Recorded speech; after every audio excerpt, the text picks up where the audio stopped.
An abortion is a medical or surgical procedure that deliberately ends a pregnancy before an embryo or fetus is born. Opponents of abortion generally refer to themselves as pro-life, while advocates for reproductive rights typically identify as pro-choice. The issue remains highly controversial. Opponents of abortion typically object to the practice for religious or ethical reasons. The main argument with the issue on abortion is when does life begin? When is the fetus considered a child? According to the Endowment for Human Development, between 3 and 4 weeks after conception, the child's heart begins to beat. And about 9.5 weeks after conception, the child will respond to sound, yawn, and suck their thumb. According to Idaho's Health and Welfare Center, by week 10, all major body organs for the unborn child have formed. And by week 12, the last week of the first trimester, blood begins to form in the bone marrow. The kidneys begin to create urine, and the fetus now has the ability to fall asleep and wake up. Many people view the fetus as a human baby at this point due to them being able to make bodily functions.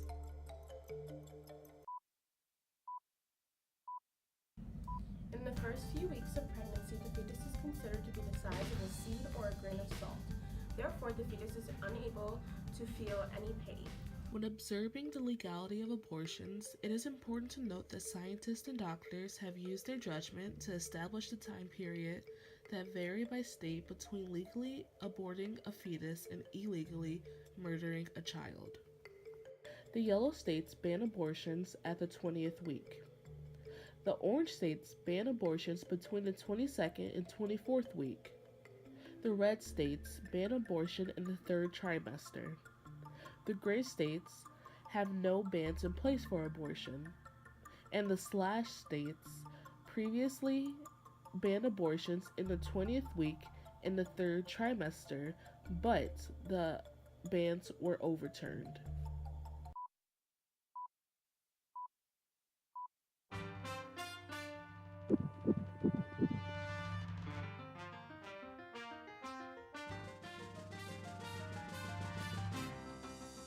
People also say abortion becomes logical when the life of a fetus is at stake. This is an example such as health problems that can cause the death to the fetus or the mother. In a doctor's perspective, it is more logical to save one life rather than losing two.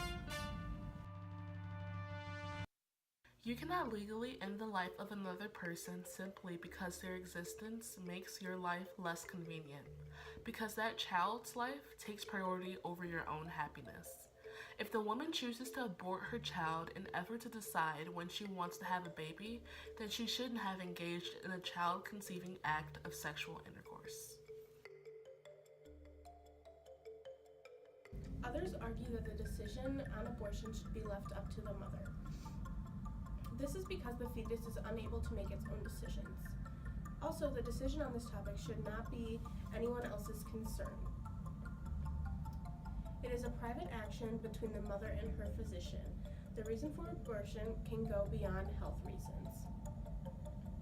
The mother may feel that birthing the child can do more harm than good on circumstances such as stability, living conditions, and overall safety of the fetus.